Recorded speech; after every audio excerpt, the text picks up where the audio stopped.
My name is Rafael, you're watching Rock and Roll Garage, and today we're going to talk about 8 musicians and bands that influenced Mr. David Gilmour. But first, please subscribe to the channel, like the video, and leave your comment.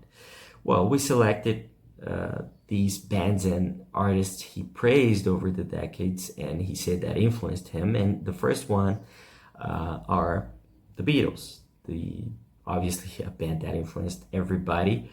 And the interesting thing is that he is a good friend of Paul McCartney, and he had the chance to play with Paul multiple times over the decades. He was the one who recorded the beautiful guitar solo in Paul's song "No More Lonely Nights," which was part of the movie and an album "Give My Regards to Broad Street." And he also played on the albums Flowers in the Dirt, released in 1989, and Run Devil Run in 1999.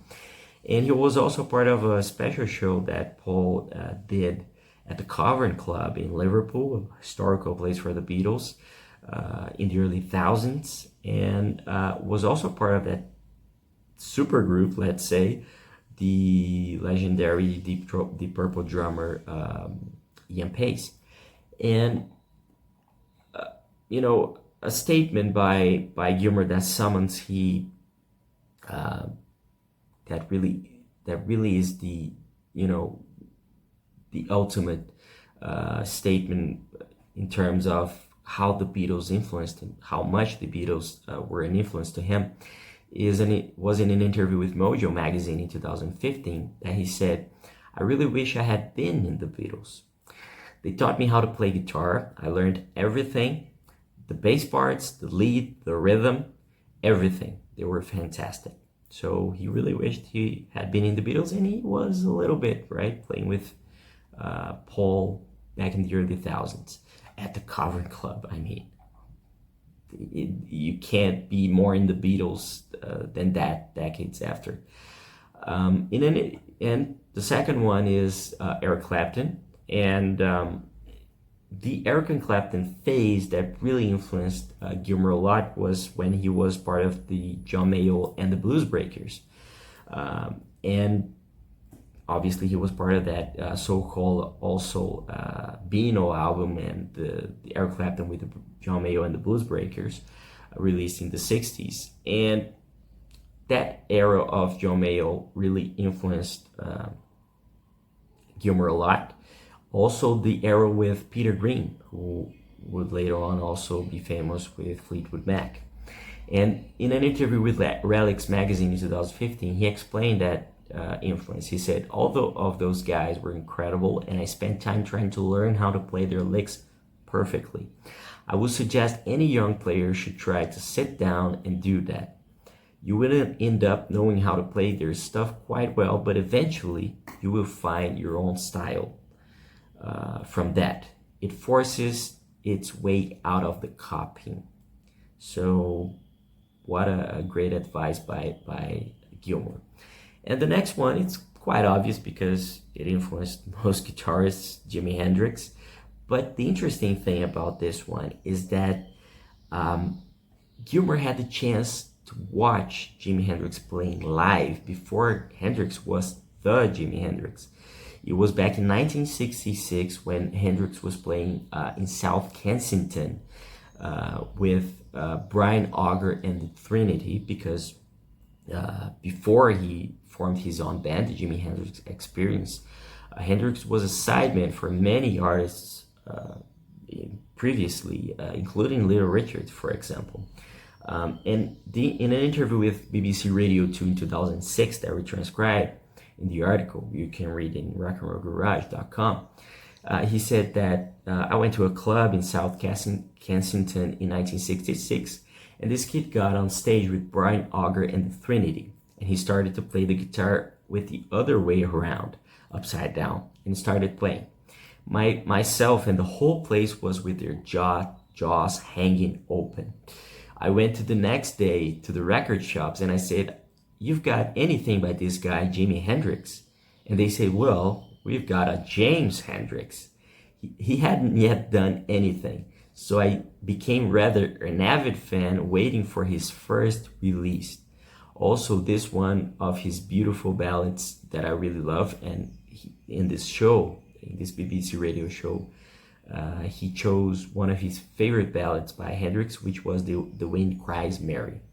And another interesting fact is that he had the chance to mix the sound of a Jimi Hendrix concert at the Isle of Wight Festival. And he told this story in an interview with Prog Magazine in 2019. And he said, I helped mix the sound of Hendrix at the Isle of Wight in 1970.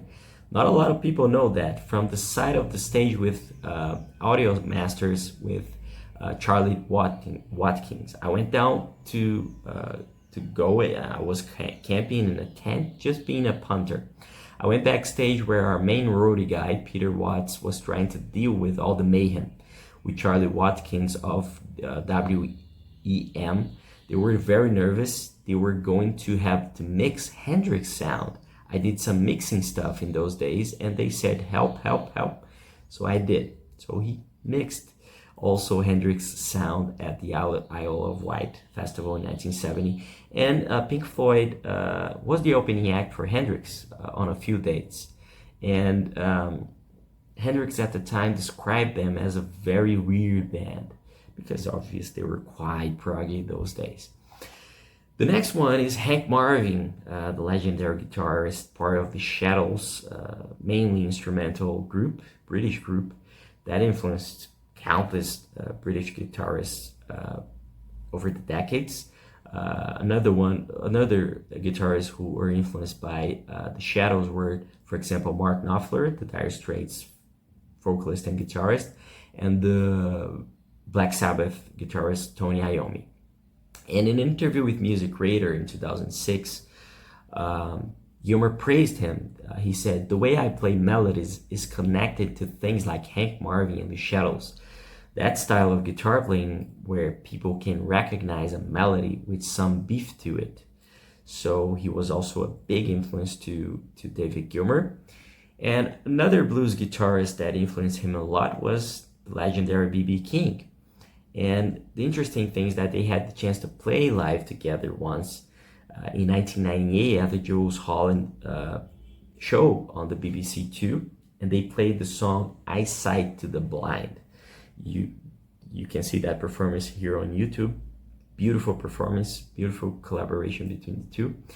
And in an interview with The Guardian in 2006, he described B.B. King saying, he's a lovely chap. His early stuff was stupendous, and he's just kept going. I first met him in New York. He came up to me and said, hey boy, are you sure you weren't born in Mississippi? I played with him a couple of times since, on later with Jools Holland session and on one of his albums. When he's in the dressing room, he spent all his time writing lyrics. There are some guitar players who are instantly recognizable, and then there are all the rest. So he was one of them for Gilmour. And another one that he mentioned as an influence is the legendary Bob Dylan. And obviously he was an influence to almost everybody. And the interesting thing is that he had the chance to meet Bob a few times. And he said that one of the times he had the chance to meet Bob told him that he loved that song, that Pink Floyd song, The Dogs, which is actually Dogs from the famous 1977 album Animals, which has a beautiful, beautiful guitar solo by Gilmour. And he also recalled in an interview with BBC Two in 2015 that we transcribed for the article we wrote about that, that he said that he learned a lot from Bob Dylan records when he was a kid. And this is what he said, that he got his first Bob Dylan record on his 16th birthday. I got Bob Dylan's first record for my 16th birthday, which they sent me from Greenwich Village, New York, his parents.